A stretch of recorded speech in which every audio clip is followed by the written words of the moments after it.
Jaws, Maui, Hawaii. Pe'ahi doesn't have a beach. No easy access. No forgiveness. When the North Pacific lights up, this deep water reef stands up fast. Thick lines stacking into 30, 50, sometimes 80 feet of moving water. No warm-up laps. No mercy. For years, Jaws was tow-in only. Jet skis, raw speed, and a front-row seat to chaos. That's how the place got unlocked in the 90s.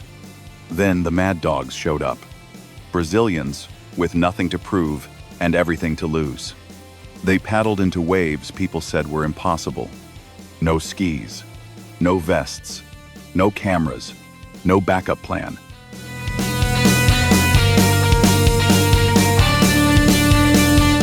Jaws continues to set the bar for big wave surfing.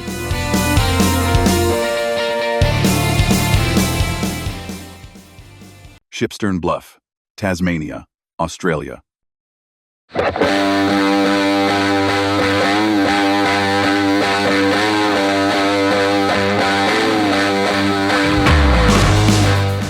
At the edge of the Southern Ocean, this is one of the most feared slabs on the planet. The wave breaks over a shallow, jagged reef that rises fast from deep water. When heavy Southern Ocean swells hit, the ocean doesn't roll. It detonates, throwing thick walls of water up to 10 meters high. What makes shippies different are the steps, sudden ledges inside the wave face that can drop you without warning. First surfed in the early 2000s. Cold water, razor reef, violent wipeouts. This isn't about style, it's about survival.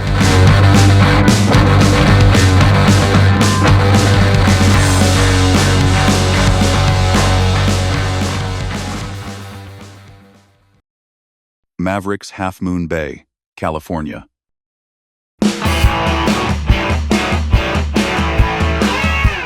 Just north of Santa Cruz, this is cold water big wave surfing at its most unforgiving. The wave breaks over a deep water reef, far from shore, where powerful North Pacific swells focus and stand up fast.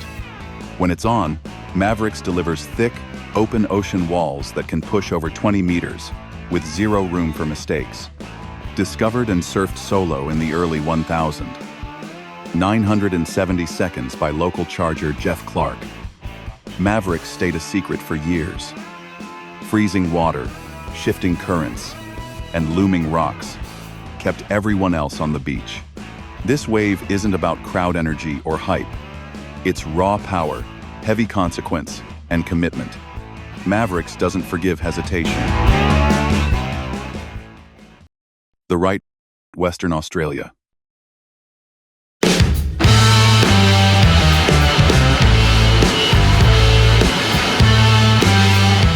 Hidden somewhere off the southern coast, this wave is considered one of the most dangerous on the planet.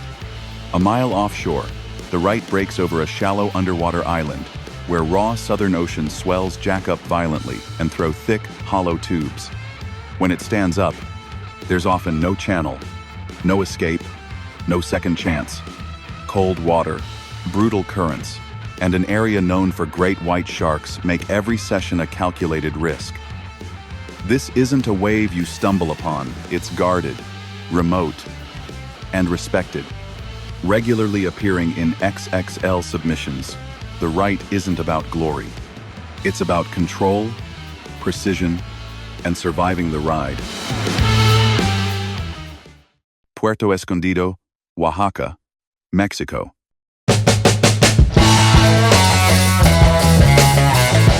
Known as the Mexican Pipeline, this wave is pure sand-bottom violence. Puerto breaks fast and heavy as deep Pacific swells slam into a steep shoreline, stacking thick, hollow barrels just meters from the beach. When it's firing, the wave can reach 6 to 8 meters, detonating with relentless speed. Unlike reef breaks, the sand shifts constantly, making every swell unpredictable.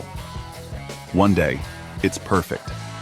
The next, it's a closeout machine with nowhere to hide, and feared ever since.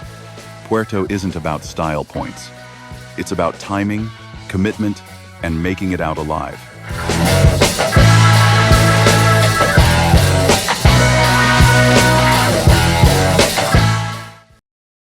Mullaghmore, County Sligo, Ireland.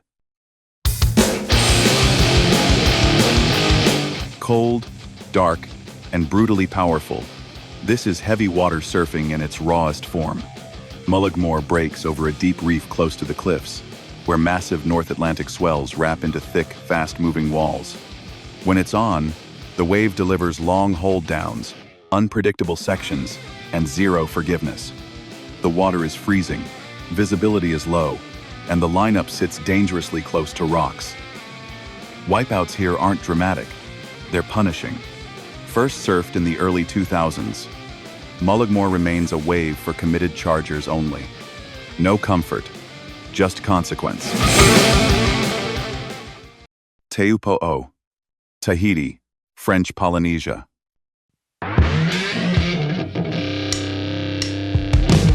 One of the heaviest waves ever surfed. Teahupo'o breaks over an ultra-shallow coral reef, where deep-water Pacific swells fold almost vertically. The wave doesn't rise, it throws, producing some of the thickest barrels on the planet. Often less than a meter above sharp coral. There's no room for hesitation. The takeoff is critical. The margin is microscopic, and wipeouts are instant and brutal. First surf, Teahupo'o redefined what heavy water really means. This isn't about size, it's about weight, precision, and consequence.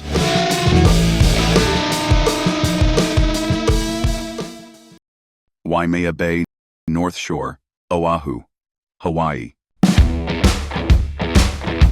This is where modern big wave surfing was born. In 1957, surfers like Greg Knoll charged waves once thought impossible, proving that paddling into giant surf was real. Waimea breaks over a deep-water sand and rock bottom, producing massive, open faces that can reach incredible size. When it's breaking, the energy is raw and direct. Long walls, heavy impact, and hold-downs that test endurance. Waimea isn't technical like a slab. It's power, courage, and history colliding in one place.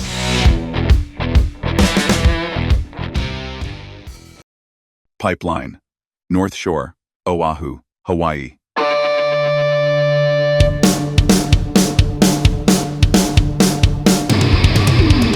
The most famous, crowded, and deadly wave in the world. Pipeline breaks over a razor-sharp volcanic reef, just meters from the beach. When North Pacific swells line up, the wave throws square. Hollow barrels with almost no margin for error.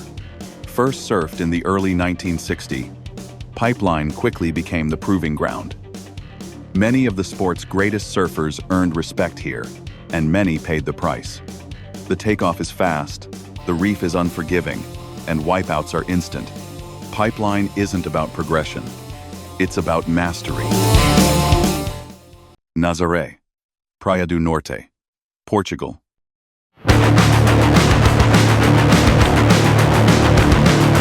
This isn't just big wave surfing. This is scale on another level. Nazaré sits above the Nazaré Canyon, a deep underwater trench that focuses North Atlantic swells into waves that dwarf anything around them. When winter storms align, the ocean stands up in walls that can exceed 30 meters, breaking just off the cliffs. Nazaré rewrote the limits of wave size. Tow-in, jet skis, rescue teams, everything here is about survival. No channel, no rhythm, no escape. At Nazaré, you're not surfing, you're surviving.